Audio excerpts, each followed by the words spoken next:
আসসালামু আলাইকুম রাহমাতুল্লাহ।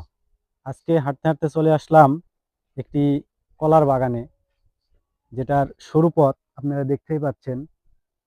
এপাশে পুকুর, এপাশে খাল, মাঝখানে আমি আছি।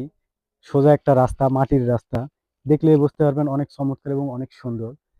যেহেতু এখানকার আবহাওয়াটা খুব ভালো ছিল, ভাবলাম যে একটি ছবি নিয়ে নিই। অবশেষে একটা ছবি নিলাম। যে চাষি যে কলার গাছটা লাগাইছে, আপনারা ইচ্ছা করলে এভাবে আপনারাও পুকুরের ধার দিয়ে যদি কলার গাছ রোপণ করেন, অবশ্যই স্বাবলম্বী হতে পারবেন। কারণ পুকুরের পাশে, দুই পাশে যে জায়গাটা থাকে, মাঝখান দিয়ে একটি রাস্তা রাখার পরে দেখুন এখানে হাজার হাজার কলার গাছ আছে। এবং আশা করা হচ্ছে খুব সুন্দর সুন্দর সুন্দর কলার কাইন পড়ছে।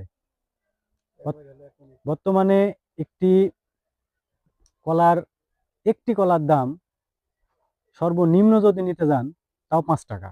5 টাকাতে কলা এখন পাওয়াই যাচ্ছে না।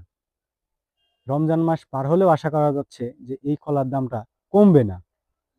তো আমরা যারা চাষি ভাইরা আছি, আমরা যদি মাছ চাষের পাশাপাশি পুকুরের ধার দিয়ে যদি এভাবে কলার গাছ রোপণ করি, অবশ্যই আমরা সেখান থেকে সফলতা পাবো এবং স্বাবলম্বী হতে পারবো ইনশা আল্লাহ।